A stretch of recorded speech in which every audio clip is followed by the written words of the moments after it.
हाँ भाई, मेरे जितने साथी एक्स सर्विसमैन हैं जो कि तीनों ही सेनाओं से रिटायर हैं, उन सभी को एक बार फिर से जोरदार जय हिंद, राम राम, नमस्कार। कैसे हैं भाई आप सभी? और सबसे पहले ये बताओ कि कैसी चल रही है आपकी रिटायरमेंट के बाद की लाइफ। ठीक है। और जो साथी रिटायरमेंट के बाद में और कहीं जॉब करना चाहता है, तो मेरा एक सजेशन रहेगा, वैसे सबका ही रहता है लगभग जितने एक्स सर्विसमैन है, कि रिटायरमेंट के बाद में वो ये करना चाहते हैं कि भाई पूरी दुनिया देख ली, जगह जगह घूम के जॉब कर ली। अब अगर हमारे आसपास कहीं जॉब करने को मिल जाए और वो भी गवर्नमेंट, तो बहुत बेटर होगा। तो आज का वीडियो जबरदस्त रहने वाला एक्स सर्विसमैन को लेके, जिसमें काफी सारी वैकेंसी आ गई एमपी पुलिस की, जिसमें आपका कोटा रहेगा, कितना रहेगा, कितनी वैकेंसी और कितनी आपकी वैकेंसी है, कितनी एज वाले उसमें अप्लाई कर सकते हैं, क्या एजुकेशन क्वालिफिकेशन चाहिए, क्या सिलेक्शन प्रोसेस रहेगा, इसमें फिजिकल का आपको एक्सक्यूज रहेगा, फिजिकल आपको नहीं देना पड़ेगा। और भी काफी कुछ बातें हैं जो कि एक एक्स सर्विसमैन के लिए बहुत ही महत्वपूर्ण है। और जितने आप लोगों के डाउट रहते हैं, वीडियो तो आप बहुत जगह जाके देखते होंगे, लेकिन यहाँ आने के बाद जितने मेरे साथी हैं लगभग सभी के डाउट क्लियर हो जाते हैं, क्योंकि डाउट करने क्लियर करने के लिए हम हमेशा, हमारी कोशिश रहती है कि जितने आप लोगों के डाउट रहें, कुछ भी प्रॉब्लम रहे कि भाई इस भर्ती को लेके, जितना हमारा हमसे कोशिश हो पाती है हम कोशिश करते हैं हर एक साथी का जो है रिप्लाई दें, कमेंट्स का या फिर टेलीग्राम चैनल, जो मैं हमेशा वीडियो के डिस्क्रिप्शन में लिंक डाल देता हूं, वहां पे जाके आपका डिस्कस वगैरह आपस में भी होता रहता है और हम भी रिप्लाई देते रहते हैं। ठीक है। तो चलिए वीडियो को करते हैं शुरू ऑफिशियल नोटिफिकेशन के साथ में, जो कि एमपी पुलिस का रहेगा आपका। ये आपका ऑफिशियल नोटिफिकेशन है, जिसमें अपन बात करेंगे भाई एमपी पुलिस कांस्टेबल की। ये जो भर्ती रहेगी कांस्टेबल की है। और जहां तक मैं जानता हूं, जितने भी मेरे साथी एक्स सर्विसमैन हैं, उनको पे लेवल के बारे में या फिर कांस्टेबल की सैलरी के बारे में बताने की जरूरत नहीं है, क्योंकि उनको खुद को इस चीज का जो है काफी अच्छे से आइडिया होता है कि क्या जो है इसका पे लेवल रहेगा और किस हिसाब से जो है कितनी इसकी इन हैंड सैलरी रहेगी, और टोटल इन चीजों के बारे में बताने की बहुत ज्यादा जरूरत है नहीं। ठीक है। तो अपन मेन मेन चीजों पे बात करेंगे इसमें। सबसे पहले कि भाई ये जो भर्ती रहेगी, सबसे पहले इसमें आप जो है कब से अप्लाई कर सकते हैं फॉर्म वगैरह। ठीक है। फॉर्म अप्लाई की डेट आपकी क्या रहेगी और कब से आप इसमें करेक्शन कर सकते हैं, वो मेरे इसमें सबसे बेटर लगा मेरे को। जिस दिन से आप आवेदन कर रहे हैं उसी दिन से आप करेक्शन भी कर सकते हैं। आपको करेक्शन विंडो का वेट नहीं करना है किसी से। अगर कभी कभी क्या होता है, मिस्टेक हो जाती है किसी किसी से फॉर्म भरने में। ठीक है। अंतिम तिथि अगर आप देखेंगे तो 29 तारीख है भाई, 29 सितंबर। ठीक है। और करेक्शन के लिए आपका और भी ज्यादा दिन दिए गए हैं, 4 अक्टूबर तक आप करेक्शन कर सकते हैं। मतलब फॉर्म ऑनलाइन जो है आपके 15 सितंबर से भरे जाएंगे और 29 सितंबर तक फॉर्म आपके ऑनलाइन किए जाने हैं। ठीक है। फॉर्म आपको ऑनलाइन ही करवाने हैं और इसमें परीक्षा की डेट भी दे दी है आपकी। ठीक है। आपको बहुत ज्यादा वेट नहीं करना है। 30 सितंबर से ही 30 अक्टूबर से ही जो आपकी परीक्षा, मतलब आपका ऑनलाइन एग्जाम भी शुरू हो जाएगा। और पहले इसमें एग्जाम होगा, उसके बाद फिजिकल। लेकिन फिजिकल एक्स सर्विसमैन को नहीं देना, अपन आगे बात कर लेंगे इसमें। ठीक है। तो ये वो है प्रथम पारी, द्वितीय पारी। आपका जिस जिस पारी में जो है एग्जाम के लिए आएगा, वो सब आपको जो है समय दिया जाएगा पढ़ने के लिए, आपको महत्वपूर्ण निर्देश पढ़ने के लिए। और जब आपका क्वेश्चन शुरू हो जाएगा, पेपर वगैरह, 2 घंटे का आपको टाइम दिया जाएगा पेपर करने के लिए। ठीक है। इस हिसाब से आपका मैंने बता दिया, 30 अक्टूबर से ही आपके एग्जाम जो है होने शुरू हो जाएंगे। उसके बाद में और आगे चलते अपन ना, ऐसे पूरा नोटिफिकेशन आपको ऑफिशियल चाहिए तो आप ऑफिशियल साइट से ले लेना, या फिर मैं भी टेलीग्राम पे ये पूरा नोटिफिकेशन डाल देता हूँ। ऑफिशियल ऑफिशियल नोटिफिकेशन ही पढ़ना आपको। ऐसे किसी फेक साइट से जाके कुछ चीजें पढ़ने के बाद में आपको क्या फिर डाउट रहेगा उसमें, क्या उसमें ऐसे दिया हुआ है, उसमें ऐसे दिया हुआ है। आपको ऑफिशियल नोटिफिकेशन को अच्छे से समझना है। वैसे तो आप इसको पूरा पढ़ने की जरूरत नहीं है, कुछ इंपॉर्टेंट चीजें हैं इसमें जो मैंने सिर्फ एक्स सर्विसमैन के लिए सेलेक्ट की हैं, क्योंकि वीडियो अपना स्पेशल एक्स सर्विसमैन के लिए रहेगा। उनके ही इसमें जो है अपन डाउट क्लियर करेंगे। ये जो वैकेंसी है ना, मतलब कि जीडी की ही रहेगी, लेकिन 2 तरीके से, एक विशेष सशस्त्र बल है, एक विशेश सशस्त्र बल को छोड़ के जीडी। जीडी में एक स्पेशल है और एक नॉर्मल जीडी है। ठीक है। स्पेशल वालों की वैकेंसी थोड़ी कम है। टोटल नंबर ऑफ वैकेंसी की अपन बात करेंगे। टोटल एमपी पुलिस की वैकेंसी आई हुई है 7500। ठीक है। 7500 टोटल वैकेंसी है, जिसमें से एक्स सर्विसमैन को जो कोटा होता है ना, वो होता है साथियों, आप देख सकते हैं 10%। ठीक है। टोटल नंबर ऑफ वैकेंसी का 10% एक्स सर्विसमैन को कोटा दिया जाता है, जिसमें आपके टोटल पद हो गए 750, जिसके ऊपर आप सारे एक्स सर्विसमैन फाइट करोगे। अब मेरे काफी साथियों का डाउट होता है कि क्या हम जैसे अदर स्टेट से हैं, अब एमपी के बॉर्डर से हैं, वो जैसे राजस्थान लग जाता है बॉर्डर, यूपी लग जाता है, गुजरात लग जाता है, क्या वो भी जो है अप्लाई कर सकते हैं? क्योंकि उनकी भी कुछ ऐसे हो जाते हैं ना, बिल्कुल सटे हुए हैं, तो वो एमपी में भी जॉब कर सकते हैं। तो उनके डाउट रहते हैं हम भी अप्लाई कर सकते हैं कि नहीं कर सकते, वो भी अपन आगे क्लियर कर देंगे।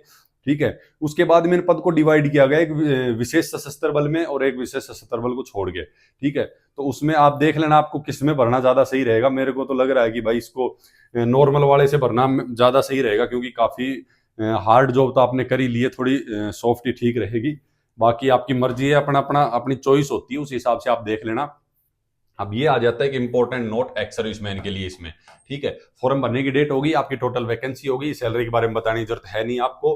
तो भूतपूर्व सैनिक से प्रेरित क्या मतलब ये है कि भाई वो कैंडिडेट जो है ना मध्य प्रदेश का अधिवासी हो, मतलब डोमिसियल उसके पास में एमपी का होना चाहिए सबसे पहले तो, ये क्लियर कर लेना आप, ठीक है। अब उसकी आयु की बात करें तो जो सेंट्रल गवर्नमेंट का रूल है ना, मैंने आपको एक वीडियो में बताया हुआ, देखना चैनल के ऊपर जाके, उसमें बताया कि टोटल आपकी एज से सर्विस डिडक्शन कर दिया जाएगा, फिर जो आपकी एज बची ना वो एक नॉर्मल कैंडिडेट की एज के बराबर रहेगी, और उसमें भी आपको 3 साल की एक्स्ट्रा छूट दे दी जाएगी। तो इसमें जिस हिसाब का एज क्राइटेरिया है ना, सभी एक्स सर्विसमैन एलिजिबल हैं इसके अंदर। ऐसा कोई नहीं है कि जो तैयारी कर रहा है और उसकी एज के कारण वो फॉर्म ना भर पाए, सभी भर सकते हैं, जहां तक मैंने देखा इसमें पढ़ा है। और इसको एज को लगभग सबकी रिटायरमेंट वालों की एज कैलकुलेट की है, तो बहुत आंकड़ा जो है ना एज का काफी ऊपर तक जा रहा है, तो किसी को दिक्कत आने वाली है नहीं एज को लेके। फिर भी आप लोगों को लगता है कि भाई मुझे पूछना चाहिए, तो आप पूछ लेना, मैं क्लियर कर दूंगा, ठीक है। लेकिन एक डाउट रहता है साथियों का कि सर मैं रिटायर होने वाला हूं 6 महीने में, अगली साल तक भर्ती कंप्लीट होगी तब तक, तो वो इन्होंने क्लियर कर दिया है कि परंतु सेना में सेवारत सैनिक जो भूतपूर्व सैनिक नहीं कहा जाता, भले ही सेना में उसकी सेवा की अवधि आने वाले समय में पूरी हो रही हो, उसको इसमें काउंट नहीं किया जाएगा। कहीं कहीं ले लिया जाता है, इसमें इन्होंने क्लियर मना किया है। फिर भी आप चाहते हो मैं फॉर्म भरना चाहता हूं तो आपकी मर्जी है, फॉर्म भर सकते हो, वैसे ये कोई रोक नहीं है इसके ऊपर। लेकिन कोई वो नहीं है कि भाई आपको भरना चाहिए, जब एलिजिबल ही नहीं है तो किस लिए परेशान होना। एक प्राथमिकता और दी गई है इस बार इस भर्ती के अंदर, किसको प्रायोरिटी दी जाएगी इसमें, जैसे आप देख सकते हैं जो हाल ही में जो ये हुआ था ना भाई, भारत पाक संघर्ष हुआ था, इसमें जितने सैनिक शहीद हुए थे ना, उनके परिवार के अधिक से अधिक 2 डिपेंडेंट जो हैं उसके ऊपर, 2 आश्रित व्यक्ति जो हैं, उनको प्रायोरिटी दी जाएगी इसमें एक्स सर्विसमैन के उसमें, ठीक है। तो ये एक अलग रहा है, और मेरे को लग रहा है ये होना भी चाहिए, बहुत ही बढ़िया इन्होंने एक जो है डिसीजन लिया है। बाकी पे लेवल में देखेंगे 19,600 से पे लेवल शुरू होता है इसका, मतलब कि बेसिक पे, उसके बाद में आपका डीए वगैरह बाकी सब चीजें जुड़ के और कट कुट के एंड आप खुद आइडिया लगा लेंगे, कोई दिक्कत ही नहीं है बताने की, ठीक है। उसके बाद में और कुछ स्पेशल जैसे एक्स सर्विसमैन के लिए इसके अंदर क्या है वो भी बता देते हैं अपन। इसमें आ गया एजुकेशन क्वालिफिकेशन, तो उसका मैं क्लियर कर दूं, एजुकेशन क्वालिफिकेशन 10th जिसने कर रखी है, सीधी सी बात है, सबने कर रखी है तो अप्लाई कर सकते हो, कोई दिक्कत ही नहीं है, ठीक है। एज काउंट किस डेट पे होगी, एज की आप एक्स सर्विसमैन को तो वैसे दिक्कत है नहीं, एज की नॉर्मल कैंडिडेट को दिक्कत आएगी, आपका तो 29/9 मतलब कि जिस दिन फॉर्म की लास्ट डेट है ना, उस दिन से 18 साल से कम नहीं होनी चाहिए, 18 साल से कम तो होगी नहीं, सीधी सी बात है। और ज्यादा जो इनका एज क्राइटेरिया रहा है उससे ज्यादा नहीं होनी चाहिए, जैसे 33 साल है, अब आपने जैसे जितनी 20 साल सर्विस करी है, अपनी एज से 20 साल घटा दो, तो 33 में 3 और जोड़ दो, तब भी आप 36 के नहीं बन रहे हो, ठीक है। तो उतनी आपको लगभग सभी अप्लाई कर सकते हैं इसमें, सभी कैंडिडेट को, मतलब, और उसमें भी फिर आपका ओबीसी एससी एसटी वो भी है, तो वो एक्स्ट्रा ऐड हो जाएगा, तो वो दिक्कत वाली बात नहीं एज की, किसी को भी एज में सभी जो है अप्लाई कर सकते हैं, ठीक है।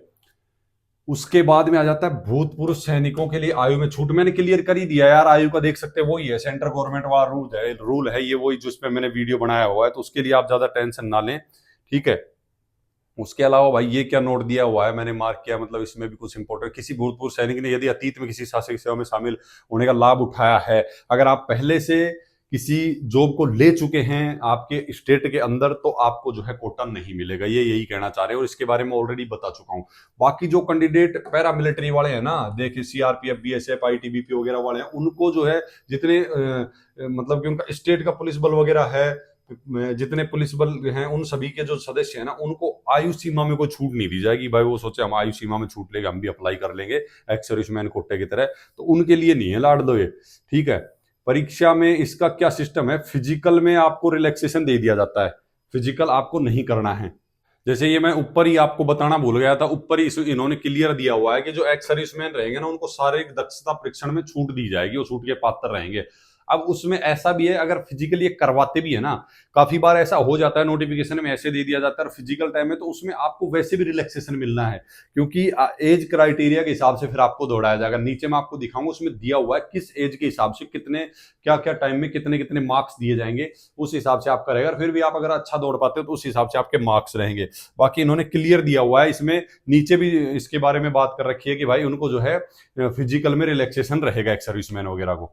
ठीक है। उसके बाद में अपन बात कर लेते हैं वही जो मैंने बताया आपका परीक्षा योजना भाई, इनकी जो है किस हिसाब से क्या इसका सिलेक्शन प्रोसेस रहेगा। तो उसमें आपका पहले एग्जाम होगा, लिखित परीक्षा होगी, दूसरे चरण में आपकी जो है शारीरिक दक्षता मतलब फिजिकल होगा। अब इसमें फर्स्ट उसके अंदर फेज में आप देखेंगे तो उसमें आपको 2 घंटे के लिए 100 क्वेश्चन दिए जाएंगे और जो कि आपकी हिंदी भाषा में पूछे जाएंगे, और एक क्वेश्चन 1 नंबर का होगा। अगर आपने कोई नहीं किया, गलत कर दिया तो कोई नहीं काटा जाएगा, मतलब निगेटिव मार्किंग इसमें नहीं है, तुक्का भी मार सकते हो। ठीक है। उसके बाद प्रश्नों के प्रकार अगर आप देखें तो किस हिसाब के क्या क्वेश्चन आएंगे तो ये मैं आपका बता दूं। इसमें आपके टोटल 100 क्वेश्चन जो रहेंगे आपके मैथ, रीजनिंग और आपके जीएस, जीके, रीजनिंग और मैथ, बस इसी से पूछे जाएंगे टोटल आपके 100। ठीक है, टोटल 100 क्वेश्चन। बाकी और आपका कोई टॉपिक इसमें है नहीं कि भाई हिंदी इंग्लिश वगैरह ऐड की गई हो। बाकी जो पूछे जाएंगे वो हिंदी भाषा में पूछे जाएंगे आपके। ठीक है। बाकी कट ऑफ जो है आपके फिजिकल और एग्जाम के मार्क्स को जो है जोड़ के ली जाती है, लेकिन ऐसा मतलब उसके उसमें नहीं है, एक्स सर्विसमैन के उसमें नहीं है फिजिकल का कि भाई उनको जो है फिजिकल में भी वो करना पड़े। उसके बाद हाइट वगैरह में किसी का कोई रिलैक्सेशन नहीं है, इन्होंने क्लियर दिया हुआ है, क्योंकि हाइट तो जब आप सेना में ज्वाइन किए थे तब भी आपकी हाइट ठीक ठाक होगी, उस हिसाब से हाइट में कोई रिलैक्सेशन इन्होंने नहीं दिया है। तो हाइट आपकी उतनी चाहिए ही चाहिए। तो हाइट के बारे में अगर मैं बता दूं, विशेष सशस्त्र बल को छोड़कर अन्य जो हैं उनके अंदर 168 सेंटीमीटर हाइट और 81 से 86 आपकी चेस्ट फूलनी चाहिए। तो लगभग सभी फिट बैठ जाएंगे जहां तक मैं जानता हूं, क्लर्क को छोड़ के। क्लर्क की हाइट थोड़ी सी कम रह जाती है, तो उनको क्लर्क टाइप की ही जॉब देखनी चाहिए, ना कि ऐसे कांस्टेबल जीडी वगैरह की। ठीक है। उसके अलावा भाई आपका और आगे एक्स सर्विसमैन फिजिकल का ये हो गया। उसके बाद में आ जाता है आपके मेडिकल वगैरह जो होगा ना, ये बोल रहे हैं कि जिला चिकित्सा बोर्ड द्वारा आपका मेडिकल वगैरह लिया जाएगा, मेडिकल आपको देना होगा। ठीक है। इसमें मेडिकल में कोई वो नहीं है। अगर किसी को जैसे उस हिसाब की कोई दिक्कत भी रहती है तो इन्होंने इसके बारे में डिटेल दी हुई है। अगर आप मान लो कोई कैटेगरी वगैरह भी आपको है, अगर ड्यूटी करने में, ऐसी जॉब करने में आपको कोई परेशानी नहीं आने वाली है तो आप उसमें फिट भी हो जाएंगे। ऐसा नहीं है कि आप जो है अप्लाई नहीं कर सकते। ठीक है। तो कैटेगरी वाले कैंडिडेट जो है वो भी इसमें अप्लाई कर सकते हैं, लेकिन डिपेंड करता है कि आप कैटेगरी किस बेस पे हुए हो।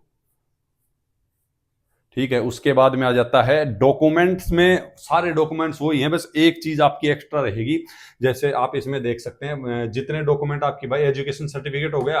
अब इन्होंने क्लियर बोला है कि भाई एमपी वालों को ही सिर्फ हम ये चीजें देंगे, और कोई भी स्टेट ना एक्स सर्विसमैन कोटा जो देता है सिर्फ अपने स्टेट के कैंडिडेट्स को देता है, अदर स्टेट वाले को क्यों देगा भाई वो? क्योंकि ये तो एक राजनीति का, वोट बनाने का वो सारे पार्ट होते हैं।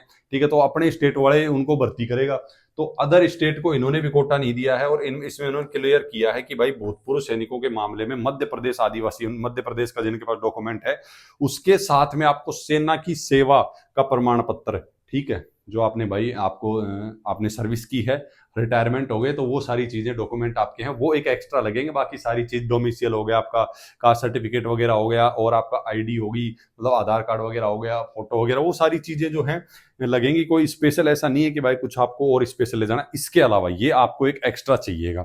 ठीक है। बाकी यही है, मेडिकल हो गया, फिजिकल का मैंने बता ही दिया आप लोगों को। आगे नीचे चलो बात कर लेते हैं इसमें फिजिकल में नंबर किस हिसाब से क्या है। ठीक है। रनिंग के हिसाब से है, रनिंग में कितना टाइम आप लेते हैं। सेकंड 800 मीटर की रनिंग सेकंड में डिवाइड कर रखी है, लंबी ऊंची कूद का किया हुआ है इन्होंने। ठीक है। ये 800 मीटर की दौड़ है, कितनी सेकंड में मारते हैं उस हिसाब से इतने इतने नंबर। ठीक है। यहां से शुरू हो रहा है, टोटल नंबर नीचे दिखाएंगे आपको किसमें कितने मिलते हैं। ये आपकी लंबी कूद और ये घोड़ा फेंक हो गया। ठीक है। उसमें आपको नीचे में दिखा देता हूं कितने नंबर, मैक्सिमम 40 नंबर इसमें आपको रनिंग में मिल सकते हैं। अगर 124 सेकंड में अगर मारते हैं, इससे कम में मारते हैं तो। उसके अलावा लंबी ऊंची कूद जो आपकी है, ये 40 नंबर इसके हो गए, 30 नंबर इनके हो गए, इसके लंबी कूद के, और आपकी जो है घोड़ा फेंकने वाली के 30 नंबर हो गए। ये इन्होंने मैक्सिमम इनकी लेंथ दी हुई है, इतनी दूरी तक अगर आप कूदते हैं या फिर घोड़ा फेंकते हैं तो आपको इसमें 30 नंबर, मतलब टोटल 100 नंबर आप फिजिकल में मिल जाते हैं। ये इनके फिजिकल का रहने वाला है, इस हिसाब से मेरिट बनाएंगे। देखो, टोटल पोस्ट की होगी, अप्लाई करने की होगी, कौन कर सकता है, ये होगी, एज की होगी। सबसे ज्यादा जो डाउट होता है एज को लेके होता है। सिलेक्शन प्रोसेस का हो गया, मेडिकल का हो गया, और मेरे को नहीं लगता कि कोई और डाउट होगा। हो तो आप इसको अच्छे से पढ़ लेना, पूरा हिंदी में दिया हुआ है, इनका ऑफिशियल नोटिफिकेशन है। बाकी और कुछ खास इसमें ऐसे पढ़ने की जरूरत है नहीं कि आपको पढ़ना पड़े जब आप अप्लाई करोगे। तो ऐसा भी नहीं है कि भाई कोई आपको ग्रेजुएशन सर्टिफिकेट वगैरह का इश्यू आता है काफी भर्तियों में, तो इसमें तो वो भी नहीं है। ठीक है।